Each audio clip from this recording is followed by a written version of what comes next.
The College Basketball Experience, Mark Pope to Kentucky.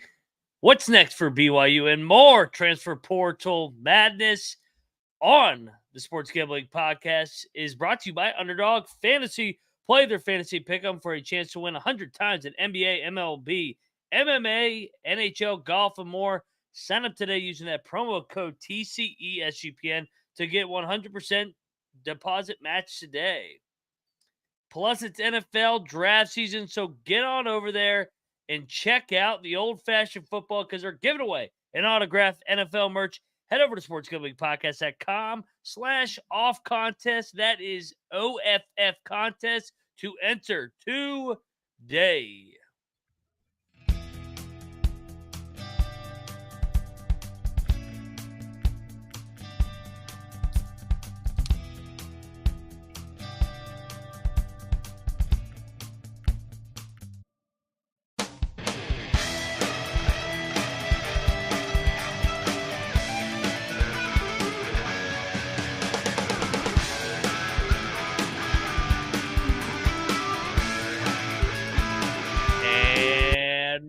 Welcome, everybody, to the College Basketball Experience, part of the Sports Gambling Podcast Network. It's off-season, Monday, April the 15th, but the news cycle never stops in college basketball. Mark Pope to Kentucky. What are we going to do with our BYU Cougars out of the Big 12 and more transfer portal mania? But if you are wondering, well, who's yelling at you tonight? I am Moneyline Mac, a.k.a. the former video coordinator for Bob Huggins and Frank Martin, also known as...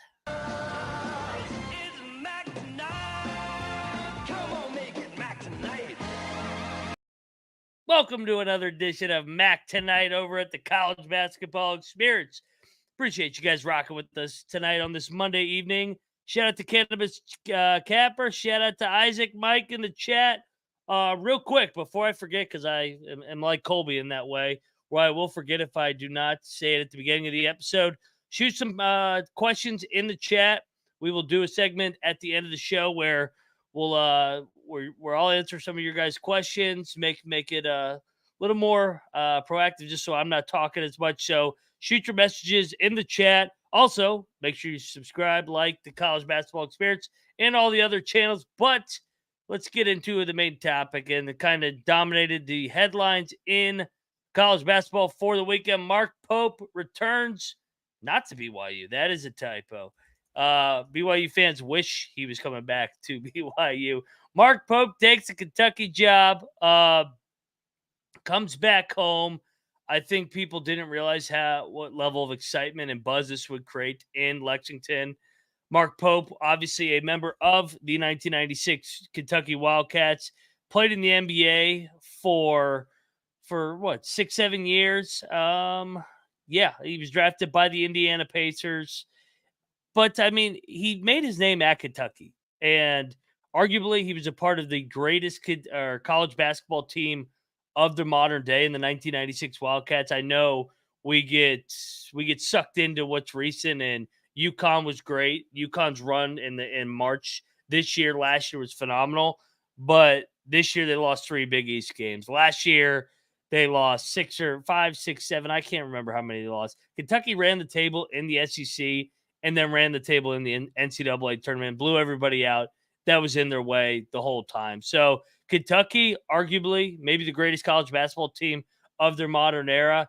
And Mark Pope was front and center. So that's why that kind of ovation was there when Mark Pope returned home. You could see the level of excitement with his video that some people had an issue with at BYU. I thought it was fine. I mean, he was the best player on arguably the best teams in Kentucky history. He obviously loves Big Blue Nation. He's ecstatic to come home.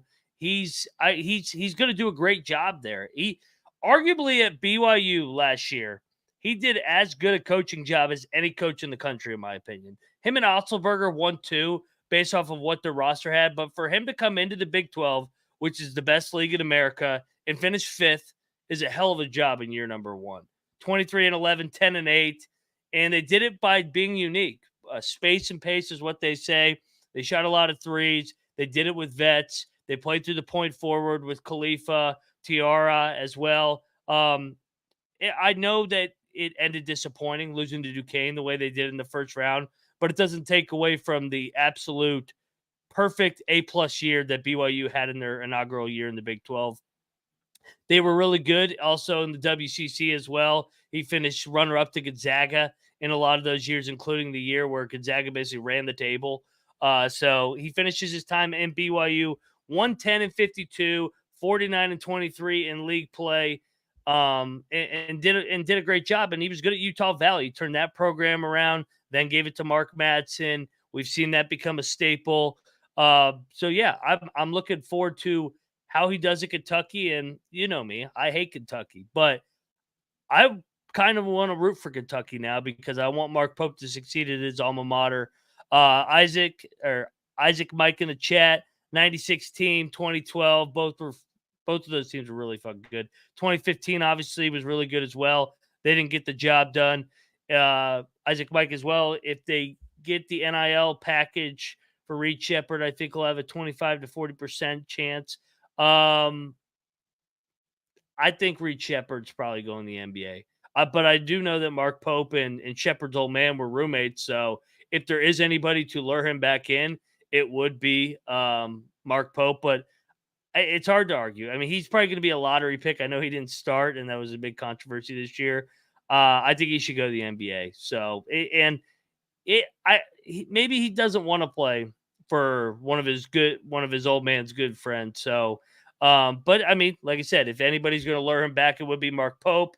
This is one of the pros of the NIL era that you can lure guys back from the NBA. They arguably will make more money in college basketball versus the NBA, but I would probably think Reed Sheppard's out.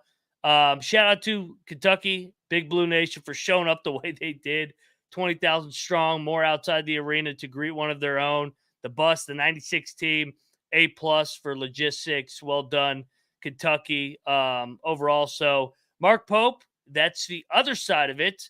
On the other side, let's talk BYU, because BYU is now entering a critical hiring, being in the Big 12. And the way Mark Pope had the little bit of momentum in year number one, they can't fall behind. But before we do so, like I said, it's the NFL draft. So get on over there, the corner with the old-fashioned football. They're giving away some autographed merch to celebrate JSN, Travis Etienne, J.K. Dobbins, Frank Gore, and many more. Old-fashioned football. Come over for the football and stay for the whiskey. That's what I like to hear. Head over to sportsgamblingpodcast.com/off contest. That is the OFF contest, old-fashioned football.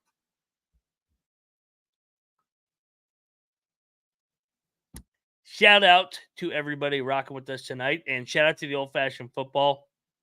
Shout out to college basketball, too, for being a year-round sport now, where we don't just pick games, and now we can talk about college hoops year-round. On the other side, so we talked about Mark Pope to Kentucky, and Rush and I dove into the BYU coaching search. Obviously, Rambling Rush, my Big 12 co-host, also co-host of the Ryan and Rush Show. His family has BYU ties, so he's been a BYU fan his whole life. This is a critical hire for BYU, because they are in the Big 12. They had a plus year, like we talked about.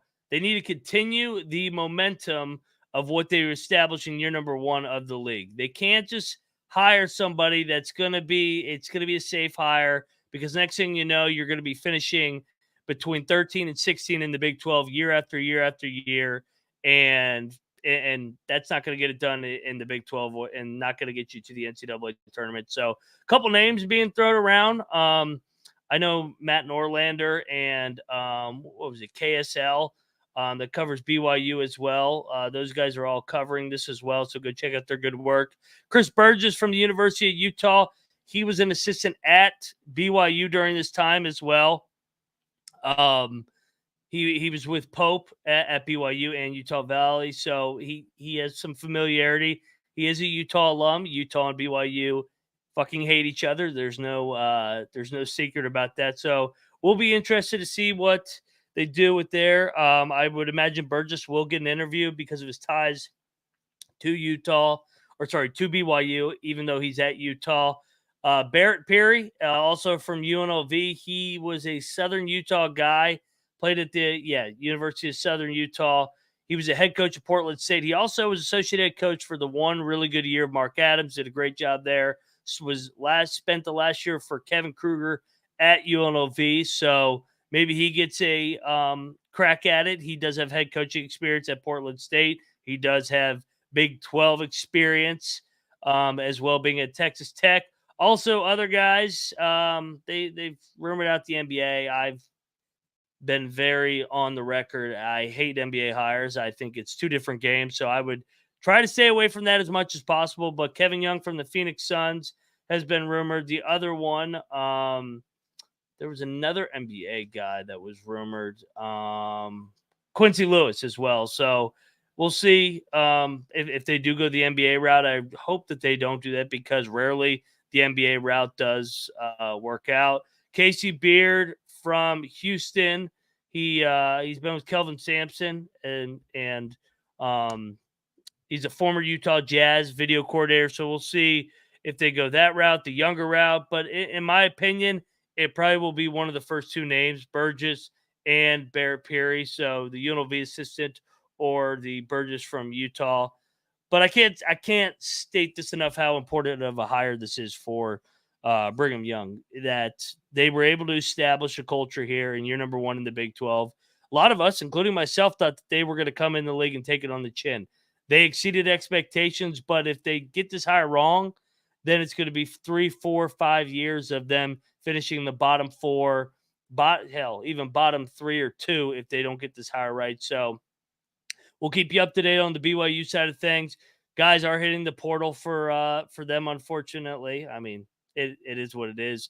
Khalifa, I talked about it. Saunders hit the portal. Hall hit the portal. So they're going to get rated. It is what it is. We'll see how many follow Pope from BYU to Kentucky. But that's just the nature of the business. So BYU looking for a coach. They could promote within as well. One of their assistants just took the UT Rio Grande job as well. So a lot of movement, a lot of coaching carousel movement, and never ends. And we never end on the college basketball experience either, because we're brought to you by, well, Underdog Fantasy, because we can play alongside all season long with the promo code TCESGPN for those watching on YouTube.com. So that's the college experience right there at the top. We've been giving out winners left and right. I queued up something over today in that playing games for the NBA. I gave out, we went lower on LeBron's points tomorrow night. I don't know if the Lakers want to win that game. They might want to get the 8th seed so they can avoid the Nuggets. And we went higher on Zion Williamson assists, get his teammates involved. So get on over there. Promo code TCESGPN. And they will double your first deposit up to $100 instantly with Pick'em Special, UnderdogFantasy.com, and use that promo code TCESGPN. Must be 18 or older. Present to say where Underdog Fantasy operates. Terms of play. Concern with your play. Call 1-800-522-4700 or visit ncpgambling.org.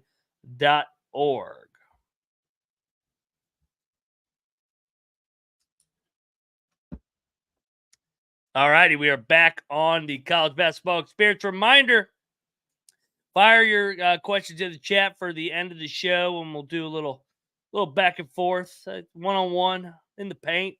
But let's hold on real quick. Let me refresh the internet.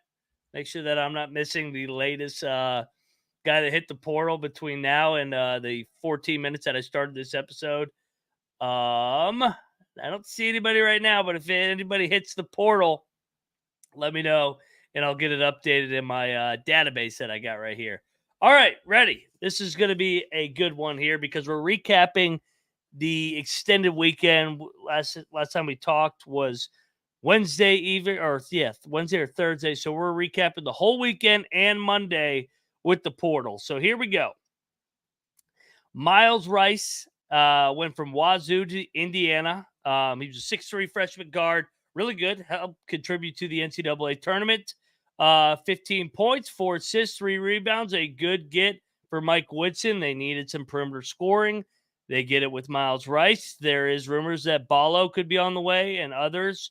We'll keep you updated when it actually goes official. If it goes official, everything's a rumor. Sam Alexis, a 6'9" sophomore, talented guy that could face up. 11 points, 9 rebounds, coming over from Chattanooga to join that talented Florida team in year 3 of the Todd Golden era. This one went on Friday night, I think. JP Pegues going from Furman to Auburn, the 6'1" guard, can really go. A 3-year starter at Furman, 18 points a game, 5 assists, shot 38% from 3. Gives Auburn a much-needed veteran guard after they lost multiple guys, including KD Johnson and Aiden Holloway. So that's the first piece. I would assume Auburn will add some more firepower in that backcourt because they always got guards at Auburn. Staying in, so damn, the fucking SoCon is just feeding right to the SEC because Mikeal, Browns-Jones, everybody that loved UC Greensboro this year, this guy can flat out play. 19 points, 8 rebounds, and he shot 43% from 3. He goes and plays for Chris Beard, who's really good with those 6'7", 6'8", 6'9" guys, mid-size, and they got another one today. So Ole Miss hitting the portal early and often. We know Chris Beard's track record in the portal, his success. They get Malik over from Belmont, 6'9" guy that can make shots, 16 points a game, 6 rebounds. So a good start to year number 2 for Chris Beard and company down there in Oxford, Mississippi. Aaron Bradshaw, the 7'1" freshman that all you Kentucky fans know. He was in and out of the starting lineup, but a lot of people wanted him to play more. Some never wanted him to play. He's going over to the Ohio State University, averaged 5 points, 3 rebounds, gives them a rim protector, a big body. He joins the transfer portal class of Meechie Johnson, who's coming back from South Carolina. So he went Ohio State, South Carolina, then back to Ohio State once Diebler got the job. So good start for Diebler there in the portal. I hate to say this because they're leaving the Big 12 for the SEC. Texas had the weekend of any team in the portal. The trio of Tramon Mark, Julian Larry, Jayson Kent all come over. 2 of them from Indiana State, so that Schwartz going over from Indiana State to St. Louis. Now you got Tramon Mark, who started his career at Houston, played for Kelvin Sampson, then the Muss Bus last year, now to Texas for I don't even know if it's his last year. I think it's 4th year in college, 5th year in college, 16 points a game, 4 rebounds to 36% beyond the arc. Also, Julian Larry, a 6'3" guard, and he could fill it up from 3, 46% from 3, one of the best 3-point shooters in the country. One of the big reasons they won the NIT. Same with Jayson Kent, a 6'8" forward that averaged 14 points and 8 rebounds. So, biggest winner of the weekend, the Texas Longhorns, Rodney Terry. They've had success in the portal. They did just lose Tyrese Hunter and Dylan Mitchell, but they got plenty of reinforcements on the way. Kylan Boswell's going from Arizona back home to his home state in Illinois. Played 2 years for Tommy Lloyd and the Wildcats, 10 points, 4 assists. And he's going to join the couple commits that have already hit or already landed in Champaign. I see Chris Moore in the chat talking about it. Illinois is having a good start. Trey White coming over from Louisville, Jake Davis. Now they got the head man at the point guard position. Underwood's been good was good in the portal last year. So we'll see if they can continue the momentum, build off of that Elite 8 last year. Darlin Stone Dubar coming over from Hofstra to Tennessee. I'm not saying he's Dalton Connect. I'm not saying that. But this guy at Hofstra averaged 18 points, 7 rebounds, 40% from 3. So he's going to help fill the void, scoring the basketball at Tennessee that kind of haunted them for years to come in March before Connect came through via the portal last year. So good get for Rick Barnes. I would assume they're going to add another guy to replace Adu. I never can pronounce his name. So Tennessee's lost some guys in the portal, but they also will gain plenty in the portal as well. Tony Perkins, I like Tony Perkins. I'm actually a big fan of his game. He's coming over from Iowa, played there for 4 years. He's going to spend his 5th year at Missouri. 6'3", 6'4", strong guard, 14 points a game, 5 assists, 2 steals. plays defense. He's going to join Jacob Cruz, who went over from UT Martin over to Missouri. So Dennis Gates, big year one, golden in the portal when he brought a lot of his guys from Cleveland State. Last year struck out. End result went 0-20 or whatever they were in the SEC. So pivotal year number 3 in Columbia for Dennis Gates. Good little start here with Tony Perkins and Jacob Cruz coming over to head their portal class. Javian McCullum is going from Oklahoma to Georgia Tech. He's a good guard, 6'2", average 13 points a game. A lot of people wonder what happened to Siena last year. Siena lost McCullum the year before to Oklahoma. So this is kind of the ripple down or the trickle down effect of, unfortunately, these mid-majors that have a lot of success. They lose their guys to the portal, to the high majors. Now McCullum goes to his third school in 3 years. Oklahoma to Georgia Tech. So 6'2" guard. Big Z. Everybody knows Big Z from old Kentucky. He said, "No, thank you, Mark Pope. I'm going to Arkansas to join my guy, Coach Cal." I think that's Coach Cal's first commit.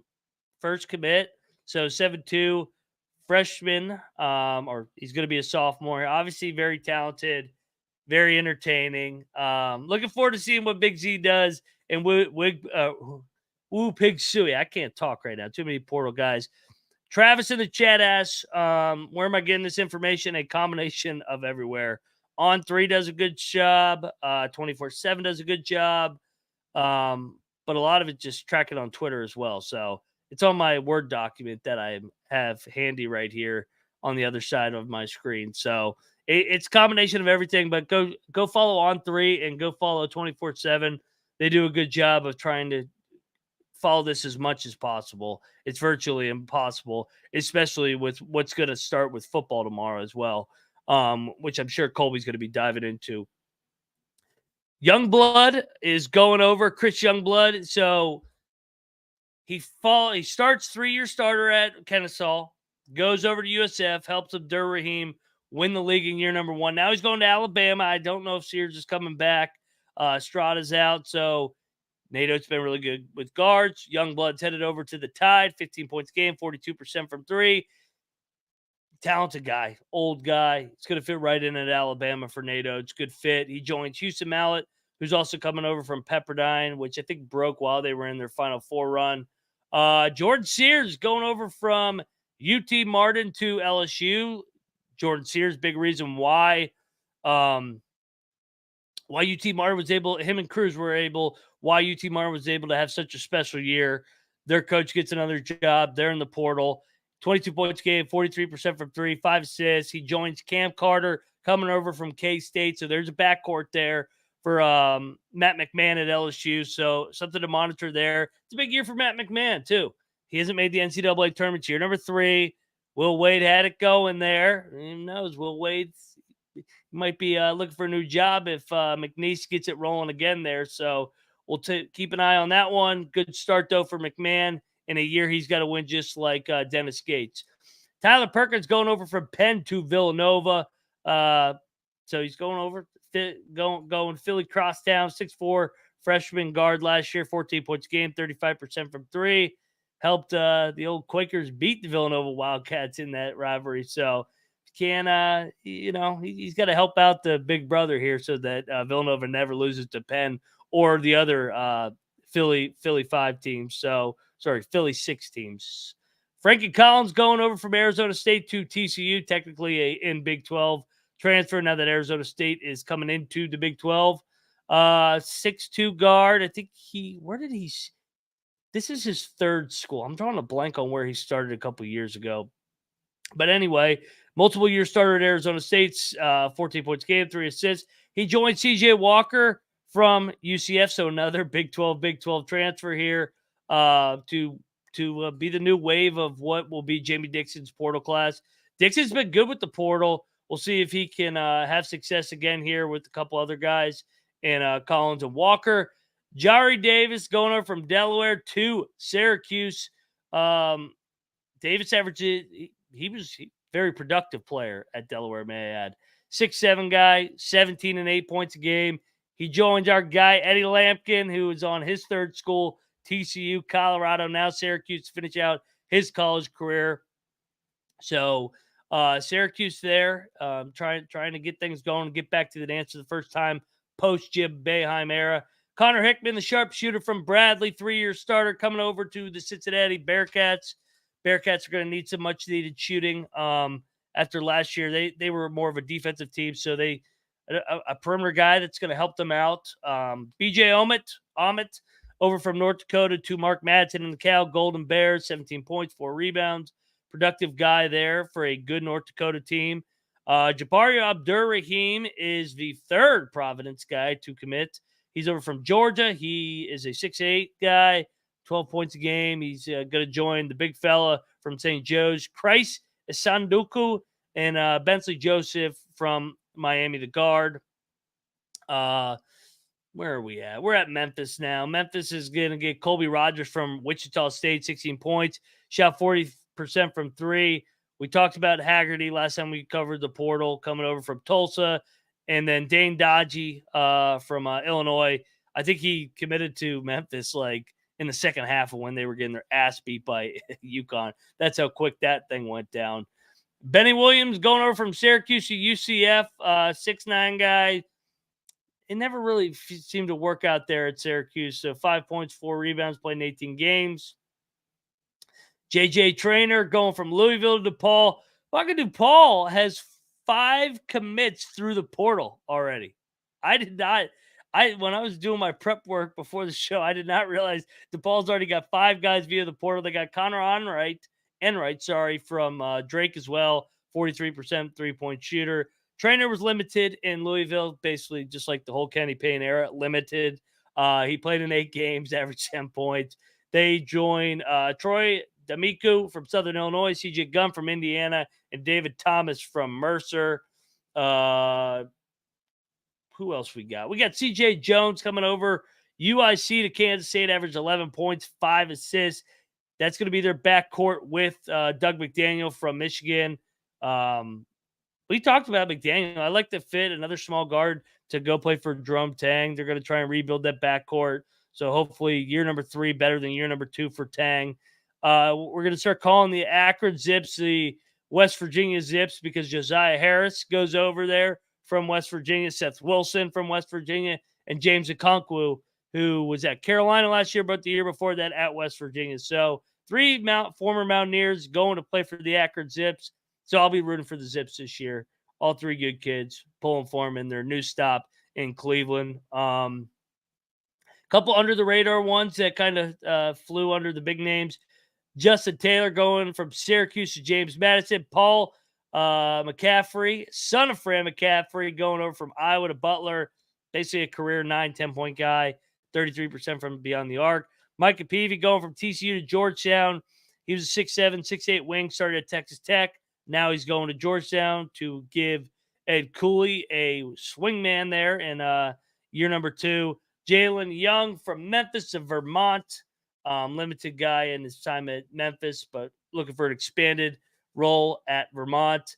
Keep an eye on this one. Tyron Moore's going for Georgia Southern to UAB.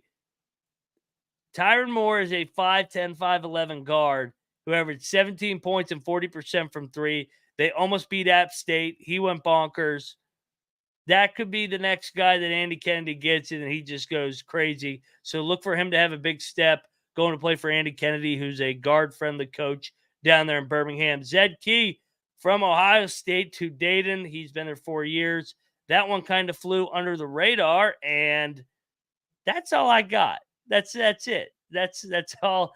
As of right now, that's all I got. Pulling up the best available still. We can do a little Ballo. It sounds like things are trending towards Indiana. From Arizona. I know my guy Michael Huffer. He's a big Indiana Hoosiers fan. He wants Mr. Ballo. It's a big year for Mike Woodson. We talked about it. John L. Davis. He's in the portal. It'll be interesting to see what he's going to do. Clark, it seems like Malik Mack is trending towards Georgetown. from Harvard. So that would be another piece for Ed Cooley in year number 2. AJ Storr continues to ask for $6 zillion. He should go work for Congress with how much money he's asking for. Cliff Amori, the transfer from Rutgers, is still out there.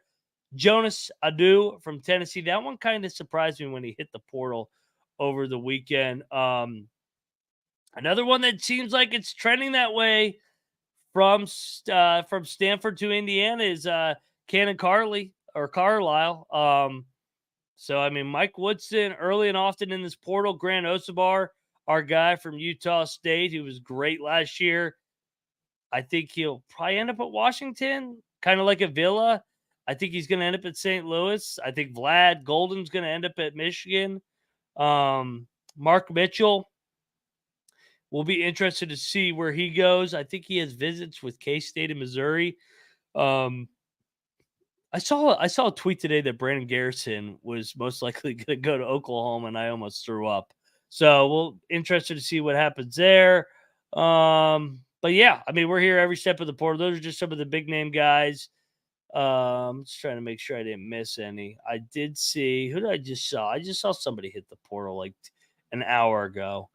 Nah, I'm not looking. We'll talk about it tomorrow. Anything you guys got in the chat? Let me scroll through, make sure I didn't miss anything, so that we can answer what I answer to the best of my capabilities after reading off 7 billion zillion names. Candace Capper, I think he's going to be good at Kentucky because he played there. I think he knows what he's getting into. I don't think the moment's going to be too big for him. Hell, he had BYU ready for the Big 12. That's all I needed to see. Where I don't think they're gonna have as sexy a team, but I mean, let's be real, Kentucky.